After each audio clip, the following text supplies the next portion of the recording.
This is the local and national news from Fabulous 103 FM, and it would be fabulous if you subscribed. It's easy. Click the subscribe button, and at the same time, click the like button too. Tomorrow, Thursday and Friday are both public holidays in Thailand and will see government offices, including immigration, closed.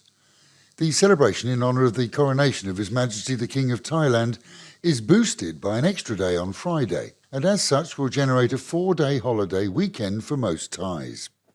Whilst utility companies will close, online payments to those and other government offices continue to be available.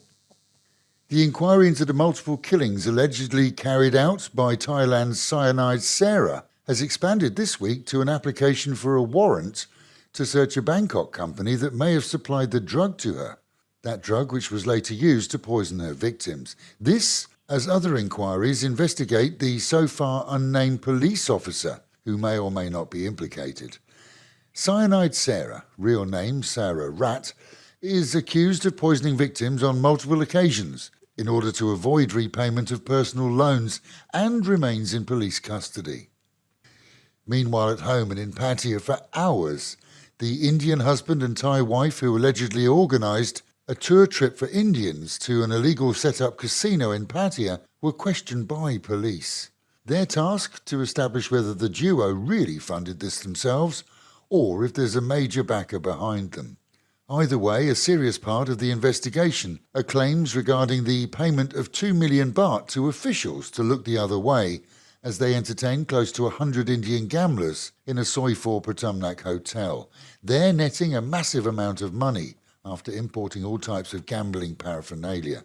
As the casino staff were separated from angry and somewhat scared punters in police cells, they're aware that whilst courts are open today, it would only be the most generous of judges who would see them after that for the next 4 days, as from tomorrow the courts close for holidays. As of last night, none were offered bail, as considered flight risks, and so all remain in the cells. The organising duo have claimed that they paid fixers to bribe officials, but those fixers turned out to be worthless to them and are said to have fled the area. With Thailand's top cop on the case, whilst the so-called fixers are likely to be found, the question remains as to how many similar events have been set up here before this without being caught.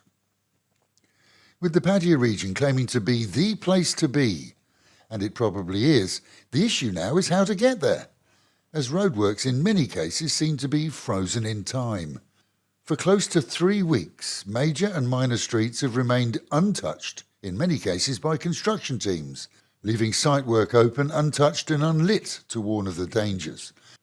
Soi Chayapruk 2, as an example, saw drains buried a year or so ago, dug up again, and plans to replace them. Both sides of the road are dug up and refilled with sand, seeing numerous cases where vehicles have sunk into what appeared to be a safe area, and multiple cases of near-miss accidents where drivers don't see the dug-up channels until it's too late. For businesses, it's worse, as in addition to no parking for staff and customers, in many cases their own property is crumbling as roadworks have removed soil from under foundations, causing them to sag. The city, well, it blames the construction companies, but the buck stops with the construction companies for sure. Kasikorn Bank has now in many cases been obliged to compensate account holders in Pattaya who were scammed by a now ex-in-house bank employee into handing over deposits which never reached their accounts. Several years ago, the wily ex-employee was arrested. The bank denied any wrongdoing, and some were simply refused refunds. Now, we're getting reports that the bank has compensated them.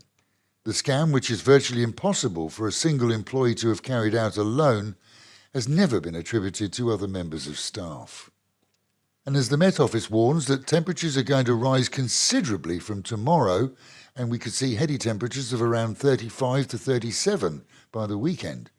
Today, we're promised 32 degrees dropping down to 28 and a chance of a thunderstorm at some time. Local and national news today from Fabulous 103 FM and Fabulous Pattaya Media Group. And to get a notification every time we release another bulletin or program, like and subscribe to our channel, Fabulous Pattaya Media Group, by using the link below.